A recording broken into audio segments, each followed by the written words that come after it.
අපි මේ වීඩියෝ එකෙන් කතා කරන්නේ 11 ශ්‍රේණියේ විද්‍යාව 10 වෙනි පාඩම විද්‍යුත් උපකරණවල ජවය හා ශක්තිය කියන පාඩම.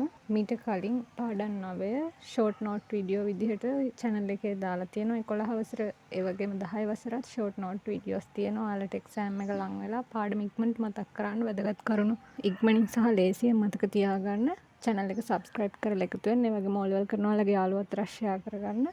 අපි එහෙනම් අද පාඩමට යමු. මේකෙදි කතා කරන්න තියෙන එක වචනයක් තමයි ක්ෂමතාවය කියන්නේ. ක්ෂමතාවය කියන්නේ අපි කාර්ය කරන ශීඝ්‍රතාවය. එහෙම නැත්නම් යම්කිසි කාර්යයක් කරන වේගය. ඒ හින්දා අපි කියනවා ඒක කාලයකදී සිදු කරන කාර්ය ප්‍රමාණය ක්ෂමතාවය කියලා. මේකේ සූත්‍රය වෙන්නේ කාර්ය බෙදන්න ඕනේ කාලයෙන්. කාර්යයටම සමානයි ශක්තිය. අපි කාර්ය කිව්වත් ශක්තිය කිව්වත් එකම දේ. එහෙනම් ශක්තිය බෙදීම කාලය කිව්වත් ඒ කියන්නේ ක්ෂමතාවය ගැන. කියන්නේ කොච්චර වේගෙන් ශක්තිය පාවිච්චි කරනවද කියන එක තමයි ක්ෂමතාවය කියන්නේ. ක්ෂමතාවය ගන්න සමීකරණය තමයි යම්කිසි උපකරණයක ක්ෂමතාවය අපිට හොයන්න පුළුවන් VI වලින්. ඒ කියන්නේ ඒ උපකරණයේ විභවාන්තරය ඒ උපකරණයට දෙන ධාරාවෙන් ගුණ කරපුවාම අපිට ලැබෙනවා ඒ උපකරණයේ ක්ෂමතාවය. ඒ කියන්නේ උපකරණයට අපි දෙන ශක්තිය කොයිතරම් වේගයකින් පාවිච්චි කරන්න පුළුවන්ද කියන එක. ඉතින් යම්කිසි උපකරණයක් කිසියම් කාලයක් වැඩ කරපුවාම ඒ කියන්නේ අපි හිතමු බල්බ් එකක් පැයක් දාලා තිබ්බහම ඒ බල්බ් එක කොච්චර ශක්ති ප්‍රමාණයක් පරිභෝජනය කරාද කියලා හොයන්න පුළුවන්. අපි මේ බල්බ් එකේ ක්ෂමතාවය දන්නවනම් ක්ෂමතාවය කාලයෙන් ගුණ කරපුවාම ලැබෙනවා වැය වුණ මුළු ශක්තිය. ශක්තිය සාමාන්‍යයෙන් ඒකකය වෙන්නේ ජූල්, ක්ෂමතාව ඒකකය වෙන්නේ වොට්, කාලය ඒකකය දාන්න ඕනේ තප්පර. ඒක තමයි මේ පහළ සංකේත වලින් දාලා තියෙන්නේ. E කියන්නේ වැය වුණු මුළු ශක්තිය. ක්ෂමතාවයට අපි සංකේතය P, කාලයට T දානවා. ඉතින් මේකේ අපිට P වෙනුවට VI දාන්න පුළුවන්. මොකද P සමානයි VI නිසා. ඒ හින්දා වැය වූ මුළු විද්‍යුත් ශක්තිය E සමානයි VIT කියලා ගන්නත් පුළුවන්. ඒ කියන්නේ යම්කිසි උපකරණයක් දීලා ඒ උපකරණයේ විභවාන්තරය ඒකට සැපෙන ධාරාව සහ ඒක ක්‍රියාත්මක වුණ කාලය දන්නවනම් ඒ තුන එකිනෙක ගුණ කිරීමෙන් අපිට වැය වුණ මුළු ශක්ති ප්‍රමාණය හොයන්න පුළුවන්. හරි. හැම විද්‍යුත් උපකරණයකම වෙන්නේ ශක්ති පරිවර්තනයක්. ඔයාලා දන්නවා ශක්තිය අලුතෙන් නිපදවන්නවත් තියෙන ශක්තිය විනාශ කරන්නවත් බෑ. හැම වෙලාවෙම පුළුවන් වෙන්නේ එක ශක්තියක් වෙනත් ශක්ති ආකාරයක් බවට පරිවර්තනයක් කරන්න විතරයි. විදුලි තාපකය, ඒ කියන්නේ අපි හීටර් එක කියන්නේ එයා හරි විදුලි ස්ත්‍රික්කය, ඒ කියන්නේ අයන් එක හරි ඒකේ වෙන ශක්ති පරිවර්තනය තමයි ඒකට ලැබෙන විදුලි ශක්තිය තාප ශක්තිය බවට තමයි පරිවර්තනය වෙන්නේ. අපි ආලෝකය ගන්න බල්බ් එකට ලැබෙන විදුලි ශක්තිය එයා අපිට ආලෝක ශක්තිය බවට පරිවර්තනය කරලා දෙනවා. ඒ වගේ තමයි ගුවන් විදුලි යන්ත්‍රය කියන්නේ රේඩියෝ එක. එයාට ලැබෙන විදුලි ශක්තිය ධ්වනි ශක්තිය බවට පරිවර්තනය කරනවා. ධ්වනි ශක්තිය කියන්නේ ශබ්දය බවට. විදුලි බලාගාරවල තමයි විදුලිය නිපදවන්නේ. විදුලිය නිපදවද්දී අධික වෝල්ටීයතාවයෙන් නිපදවනවා. මේ විදුලිය තමයි බෙදා හරින්නේ. බෙදා හරින්නේ මුලින්ම මේවා බෙදා හරිනවා උපපොළවල් වලට. මේ උපපොළවල් වලදී මේ අධික විභවයන් අඩු විභවයන් බවට පත් කරලා තමයි තියෙන්නේ. ඒ කියන්නේ කිලෝවෝල්ට් 33 කිලෝවෝල්ට් 11 අධි උපපොළවල් තමයි තියෙන්නේ. මේක අපේ නිවසට එයාලා බෙදද්දී වෝල්ට් 230ට අඩු කරලා තමයි දෙන්නේ. ඒ වගේම නිවසට ලැබෙන විදුලියේ සංඛ්‍යාතය හර්ට්ස් 50යි. මේ නිවසට ලැබෙද්දී නිවසට විදුලිය අරන් එන රැහැනට අපි කියනවා සේවා රැහැන කියලා. එයාලා සේවා රැහැනක් ඇදලා ඔයාලා දැකලා ඇති ගෙයින් එළියේ මෙන්න මේ පරිපත දෙක තියෙනවා, විදුලි මීටරේ තියෙනවා. ඒත් එක්කම මෙන්න මේ වගේ ෆියුස් එකක් තියෙනවා. මුලින්ම සේවා රැහැන එන්නේ මෙන්න මේ ෆියුස් එක ඇතුළට. මෙන්න මේ විදුලි මීටරේ ෆියුස් එකයි දෙකම අයිති විදුලි බල මණ්ඩලයට. ගේ ඇතුලේ තියෙන මේ පෙට්ටිය අයිති වෙන්නේ අපිට. ඒ කියන්නේ පාරිභෝගිකයට. මේ එන සේවා රැහැනේ රැහන් දෙකක් තියෙනවා. එකකට අපි කියනවා උදාසීන රැහැන කියලා. අනිත් එකට කියනවා සජීවී රැහැන කියලා. මේ දෙක ඇවිත් මුලින්ම මේ යන ෆියුස් එකට අපි කියන්නේ අධිධාරා පරිපත බිඳිනය කියලා. ඒ කියන්නේ වැරදිලා හරි වෝල්ට් 230ට වඩා වැඩි ධාරාවක් ආවොත් එහෙම ඒක නිවසට හානි කරන හින්දා මේ පරිපතය ඕෆ් වෙන විදිහට තමයි හදලා තියෙන්නේ. දැන් නම් මේ ස්විච් එක පහළට වැටිලා ඕෆ් වෙන එක වෙන්නේ. ඉස්සර නම් තිබ්බේ මෙතන පොඩි තඹ කම්බියක් තියෙන විලායකයක්. ඒක පිච්චිලා ගිහිලා තමයි ඕෆ් වුනේ. දැන් එක පහළට වැටෙනවා. හරි. එතනින් ලැබෙන විදුලි ධාරාව ඊළඟට යන්නේ විදුලි මීටරය ඇතුළට. මේකෙන් තමයි අපි කොච්චරක් විදුලියක් පරිභෝජනය කරනවද කියන එක ගණනය කරන්නේ. ඊට පස්සේ මේකෙන් පස්සේ යන්නේ අපේ ඇතුලේ තියෙන ගේ ඇතුලේ තියෙන අපි කියනවා මේකට විබෙදුම් පෙට්ටිය කියලා. ඒකෙත් මුලින්ම යන්නේ මෙන්න මේ වෙන්කරණය කියන එකට. ඒ කියන්නේ ඔයාලා ප්‍රධාන ස්විච් එක නැත්තම් මේන් ස්විච් එක කියලා කියනවා. ඊළඟට යන්නේ ඔයාලා දන්න ටිප් ස්විච් එක කියන එකට. ඇත්ත වචනයකින් ට්‍රිප් ස්විච් එක. ඒකට අපි කියනවා ශේෂ ධාරා පරිපථ බිඳිනය කියලා. ඒකෙදිත් වෙන්නේ වැඩිපුර ධාරාවක් කොහොම හරි ඇතුළට ආවොත් එහෙම මෙතනින් ඕෆ් වීමක් සිද්ධ වෙනවා. ඊළඟට එතනින් පස්සේ යන්නේ මෙන්න මේ සිඟිති පරිපථ බිඳින වලට. මේ සිඟිති පරිපථ බිඳින රාශියක් තියෙන්න පුළුවන්. එතකොට මේ එකක් ඕෆ් වුණාම මුළු ගෙදරම විදුලිය නැති වෙන්නේ නැහැ, විසන්ධි වෙන්නේ නැහැ. මේකට සම්බන්ධ බල්බ සහ ප්ලග් වල තමයි විදුලිය විසන්ධි වීමක් වෙන්නේ.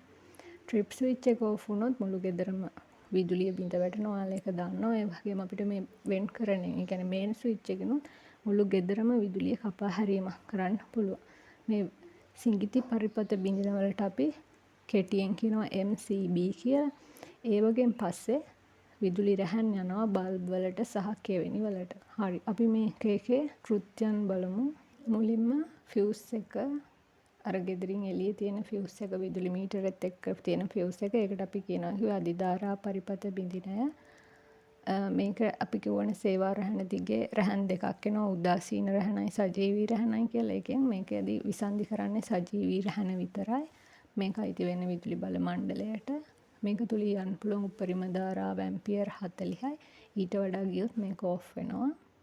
කලින් තිබ්බේ මං කියවනේ මෙතන ස්විච් එක වෙනුවට තිබ්බේ තඹ කම්බියක් පාවිච්චි වෙන එකක්. අපි ඒකට කිව්වා විලායකය කියලා. ඉස්සර ඒක තමයි පාවිච්චි උනේ මේ වෙනුවට.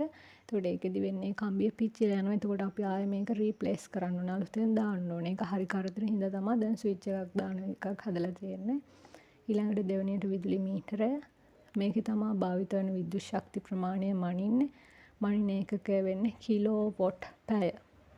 අයිති වෙනවා මේක විදුලි බල මණ්ඩලයට. ඊළඟට තියෙන්නේ ගේ ඇතුලේ මුලින්ම යන්නේ මේන් ස්විච් එකට. නැත්නම් අපි වෙන්කරණය කියනවා ප්‍රධාන ස්විච් එක. මේක ඇම්පියර් 30ක අධිධාරා පරිපථ බිඳිනය. ඒ කියන්නේ අධිධාරාවක් ආවොත් මේක ඕෆ් වෙනවා. මේකෙදි සජීවී උදාසීන කියන රැහැන් දෙකම ඕෆ් වෙනවා. කලින් මේක නම පාවිච්චි කරේ ප්‍රධාන ස්විච් එක කියලා. දැන් තමයි වෙන්කරණය කියන්නේ. ඊළඟට යනට ඔයාලා දන්න ට්‍රිප් ස්විච් එකට. මේකට අපි කියනවා පැන්නුම් ස්විච් එක. එහෙම නැත්නම් ශේෂ ධාරා පරිපථ බිඳිනය කියලා. මේක ඔටෝ වෙන්නේ, ස්වයංක්‍රීයව වෙන්නේ. මේක ප්‍රධාන වශයෙන් විදුලි සැර වැදීමකදී තමයි ඉබේ ඕෆ් වීමක් සිද්ධ වෙන්නේ. එතකොට නිවසකට විදුලි සැර වැදීමෙන් ආරක්ෂා වෙන්න ට්‍රිප් ස්විච් එක පාවිච්චි වෙනවා. ඊළඟට විබෙදුම් පෙට්ටියට යන්නේ. විදුලිය බෙදා හරිනවා. එකයි විබෙදුම් පෙට්ටිය කියන්නේ. පරිපථ වලට විදුලිය බෙදා හරිනවා. එතකොට ආලෝක බල්බ වලට වගේ ඇම්පියර් 6ක් බෙදලා හරිනවා. කෙවෙනි වලට ප්ලග් වලට ඇම්පියර් 13ක් වෙන විදිහට බෙදා හැරීමක් සිද්ධ වෙනවා. මේ විබෙදුම් පෙට්ටිය ඇතුලේ තියෙන ෆියුස් වලට අපි කියනවා සිඟිති පරිපථ බිඳින. එහෙම නැත්නම් කෙටියෙන් MCB කියලා. මේවත් වැඩි ධාරාවක් ගලන් ගියොත් එහෙම ඔටෝම ඕෆ් වෙනවා. ස්වයංක්‍රීයව ඕෆ් වෙනවා. හැබැයි මුළු නිවසේම විදුලිය විසන්ධි වෙන්නේ නැහැ. අදාළ MCB එක සම්බන්ධ කොටස විතරයි විදුලිය විසන්ධි වෙන්නේ. මේකෙත් කලින් විලායක තමා පාවිච්චි කරේ උනට. ඒ කියන්නේ අර තඹ කම්බියක් පිච්චිලා යන එක. ඒක කරදරින් හින්දා තමයි මේ විදිහට ස්විච් දාලා හදලා තියෙන්නේ. සාමාන්‍යයෙන් මේ MCB එකක් විදුලිය බෙදද්දී ඇම්පියර් 6ක් යවනවා බල්බ වලට සහ පේනු දෙකක් තියෙන ඒවට. ප්ලග් වලට සාමාන්‍යයෙන් ඇම්පියර් 13ක් යවනවා. මේ වරහන් ඇතුලේ දාලා තියෙන්නේ ඉස්සර විලායක තියෙද්දි ඇම්පියර් 6ක් වෙනුවට ගිය ඇම්පියර් 5ක්. ඇම්පියර් 13 වෙනුවට ගිය ඇම්පියර් 15ක්. ඒ විලායක පාවිච්චි කරද්දී මේකෙන් ප්‍රධාන වශයෙන්ම විදුලි කේබල් රත් වෙලා ගිනි ගන්න එක තමයි වෙන්නේ. මේවා ඕෆ් වුණා කියලා විදුලි සැර වැදීමකින් ආරක්ෂා වෙන්නේ නැහැ. මේ ඇතුලේ තියෙන විබෙදුම් පෙට්ටිය, මේක ඇතුලේ තියෙන ට්‍රිප් ස්විච් එක, ඒ කියන්නේ ශේෂ ධාරා බිඳිනය සහ මේන් ස්විච් එක. මේ ඔක්කොටම අපි කියනවා පාරිභෝගික ඒකකය කියලා. මේකයිති පාරිභෝගිකයට. ඊළඟට අපි ගේ ඇතුලේ කෙවෙනි, ඒ කියන්නේ ඔයාලා ප්ලග් පොයින්ට් කියන්නේ ඒ ප්ලග් පොයින්ට් සහ අපේ ගේ තියෙන බල්බ ඔක්කොම එකිනෙකට සමාන්තරගතව තමා සම්බන්ධ කරලා තියෙන්නේ. ශ්‍රේණිගතව නෙවෙයි සමාන්තරගතව. දැන් කෙවිනි ගැන කතා කරොත් එහෙම ඔයාලා ප්ලග් පොයින්ට් එක ඉංග්‍රීසි වචනේ සමහර විට දන්නවා ඇති. මේකේ මේ ඔයාලා දන්නවා සිදුරු තුනක් තියෙනවා. ප්ලග් එකක් සම්බන්ධ වෙන. මේකේ මේ ඉහළ සිදුරට සම්බන්ධ වෙන්නේ භූගත රැහැන earth කියන හින්දා අපි E දාලා තියෙනවා. ඊළඟට මේක පැත්තක් නියුට්‍රල් රැහැන සම්බන්ධ වෙනවා. අපි කිව්වා සේවා රැහැන දිගේ දෙකක් එනවා කියලා. සජීවී රැහැනයි උදාසීන රැහැනයි ඒ දෙක සඳහා තමයි මේ. ඊළඟට පේනු කියන්නේ ප්ලග් වලට. ඉතින් ප්ලග් ආකාර දෙකක් තියෙනවා. මෙයා දෙකූරු පේනුව, මේ තුන්කූරු පේනුව. ඒ වගේ මේ සම්බන්ධ වෙලා තියෙන හැටි ඇතුලේ earth wire එක සම්බන්ධ වෙලා තියෙනවා. earth wire එක සාමාන්‍යයෙන් අපිට අඳුර ගන්න පුළුවන් ඒකේ පිටත බාහිර ආවරණය, ප්ලාස්ටික් ආවරණය කොළ පාටයි. ඒ හින්දා earth wire එක අපි කොළ පාටයි කියනවා. ඒ වගේම උදාසීන කම්බිය නියුට්‍රල් එක නිල් පාටයි. ඉස්සර මේක තිබ්බේ කළු පාටින්. ඒ වගේම සජීවී කම්බිය, ලයිව් කම්බිය දුඹුරු පාටයි. දැන් නම් ඉස්සර රතු පාටින් තිබ්බේ. මම ඒ පාට ටික මෙතන දාලා තියෙනවා. මේ තුන්කූරු පේනු තියෙන්නේ විදුලි උපකරණවල බාහිර ආවරණය ලෝහ ආවරණයක් න. අපි හිතමු විදුලි කේතලයක් තියෙනවා කියලා. විදුලි කේතලයේ බාහිර ප්ලාස්ටික් නැතුව ලෝහ නම් තුන්කූරු පේනුවක් තමයි තියෙන්නේ. මේ විශාල අග්‍රය උපකරණයේ බාහිර ලෝහ ආවරණයට සම්බන්ධ වෙනවා. ඒක අපි ප්ලග් එකට සම්බන්ධ කරපුවාම earth wire එකට තමයි සම්බන්ධ වෙන්නේ. භූගත වීමක් සිද්ධ කරන්න පුළුවන් බැරි වෙලාවත් ලීක් එකක් වුණා. දෙකූරු පේනු තියෙන සාමාන්‍යයෙන් විද්‍යුත් උපකරණ බාහිර ප්ලාස්ටික් වගේ ආවරණ තියෙද්දි. ගෘහ විද්‍යුත් පද්ධතිය සම්බන්ධක කම්බි වල හරස්කඩ වර්ගඵලය මේ ආකාරයට තමයි වෙන්නේ. අපි කියවන MCB සිඟිති පරිපත බිඳින වලින් ඇම්පියර් 5ක් හෝ ඇම්පියර් 13ක් තමයි එළියට දෙනවා කිව්වේ. ඉස්සර නම් ඇම්පියර් 6ක් නැත්නම් ඇම්පියර් 15ක් දුන්නේ ඒ විලායක පාවිච්චි කරන කාලේ.